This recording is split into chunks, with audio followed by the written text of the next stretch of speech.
Seringkali pengkhotbah biasa berbicara panjang tentang doa, moralitas, atau ketaatan.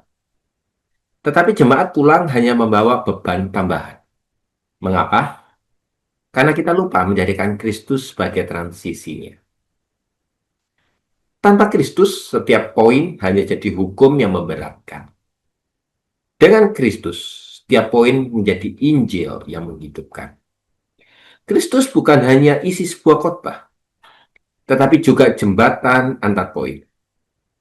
Jadi, dari janji Allah di perjanjian lama ke penggenapan perjanjian baru, dari kelemahan manusia ke kekuatan penebusan, dari tuntunan ketaatan ke anugerah salib, semua transisi yang sejati akan menuntut jemaat kepada Kristus.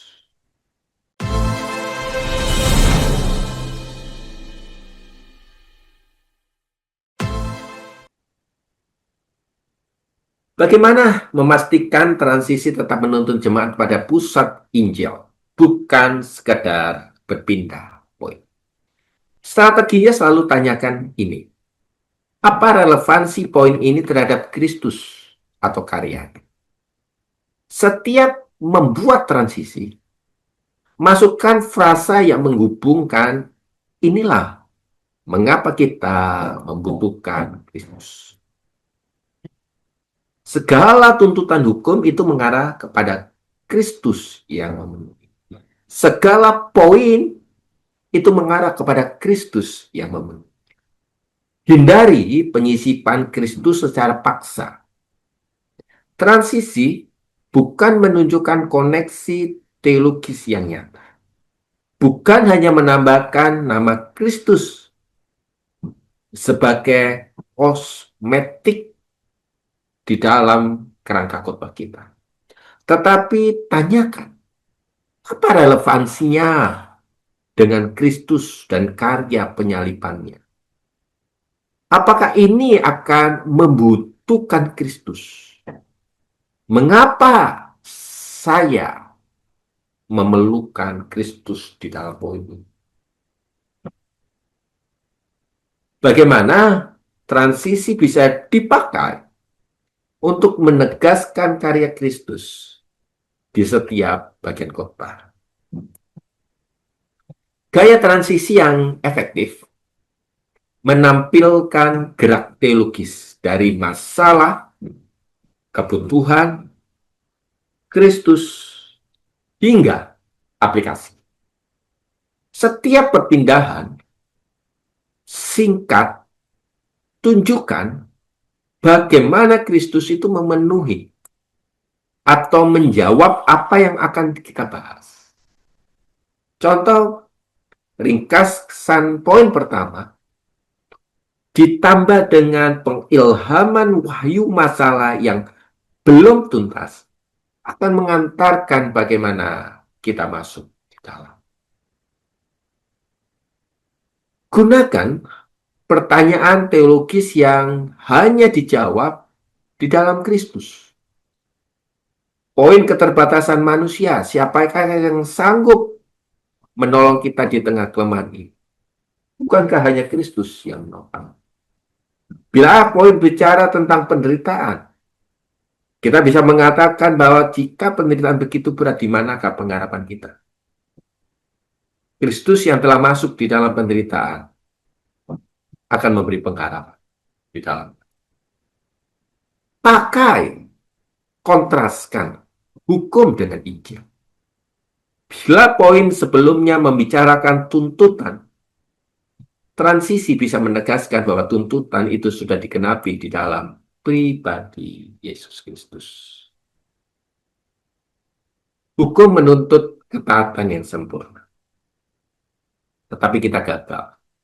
Karena itu kita membutuhkan Kristus yang sudah taat sepenuhnya bagi kita. Teknik echo word bisa dipakai untuk menegaskan Kristus sebagai pusat dari khotbah kita. Kita berbicara tentang kasih, kasih itu mencapai puncaknya ada di dalam salib Kristus. Tampilkan Kristus sebagai penggenapan janji. Janji PL, perjanjian lama, masuk di dalam perjanjian baru. Kalau kita sedang berbicara tentang Mazmur pasal yang ke-23, gembala Daud hanya bayangan. Tetapi Kristus adalah gembala aku yang nyata. Mezbah di PL menunjukkan korban. Tapi yang sempurna ada pada Kristus. Tentunya di kayu salib. Gunakan ilustrasi-ilustrasi singkat yang berakhir kepada Kristus. Cerita kecil, pengalaman hidup bisa dipakai untuk mengarahkan kepada Kristus sebagai jawabannya. Seorang anak yang takut pada kegelapan malam, berani melangkah karena digandeng tangannya oleh papanya. Demikian pula dengan kita.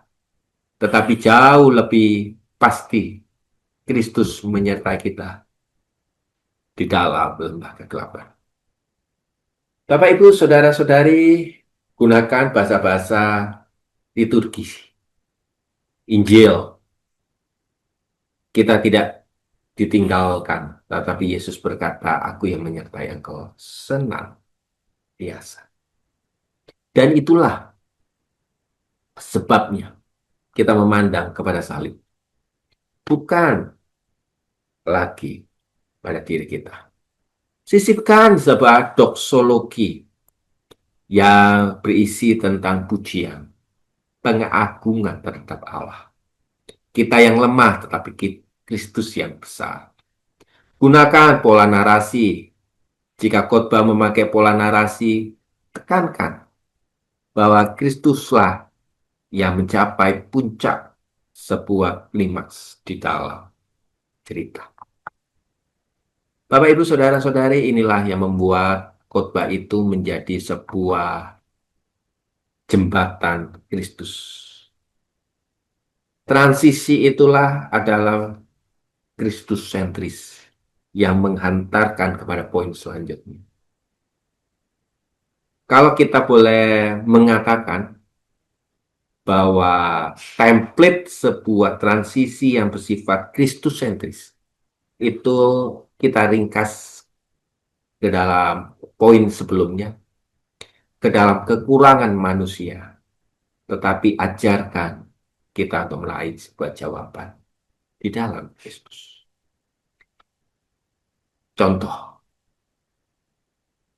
kita sudah melihat, itu poin lama, poin terdahulu, poin sebelumnya. Tetapi kelemahan kita adalah tunjukkan kemampuan ketidakberdayaan kita. Itulah kita membutuhkan Kristus. Kita berikan sebuah solusi. Dalam bentuk kalimat, kita bisa berkata seperti ini. Kita sudah melihat bagaimana Allah menuntun kita kepada kesucian. Tetapi masalahnya kita tidak sanggup mentaati dengan kesempurnaannya Allah. Tapi itulah kita membutuhkan Kristus yang telah menggenapi hukum itu bagi diri kita.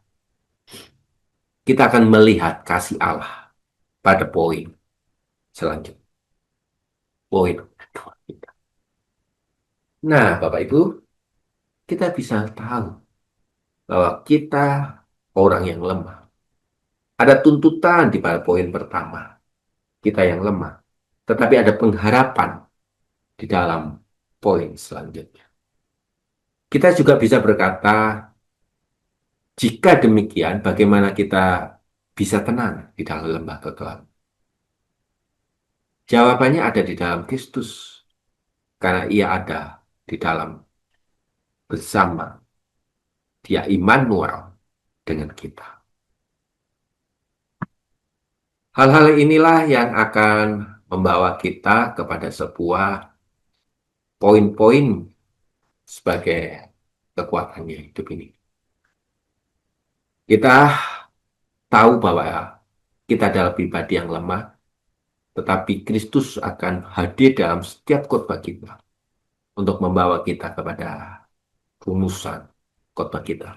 Sehingga apa yang kita khotbahkan bukan bicara soal pengalaman, cerita kehebatan, bahkan cerita orang lain, tapi membawa kemampuan untuk mentransformasi kekuatan bersama dengan Allah. Nah, Bapak Ibu Saudara-saudari, kita akan mencoba melihat bagaimana sih teknis praktis membuat sebuah transisi yang mengalir. Saudara-saudara, para hamba Tuhan, sebuah lagu yang indah bukan hanya karena lirik dan nadanya, tetapi perpindahan nada, tone yang harmonis. Begitu juga dengan isi khotbah kita. Isi bisa kuat, tapi tanpa transisi akan tidak mudah mengalir. Jemaat akan mulai tersedak, fals. Oleh karena itu, mari kita akan belajar tentang hal yang praktis di dalam proses transisi pelajaran kita, membangun sebuah transisi yang mengalir. Tuhan memberkati kita. Amin.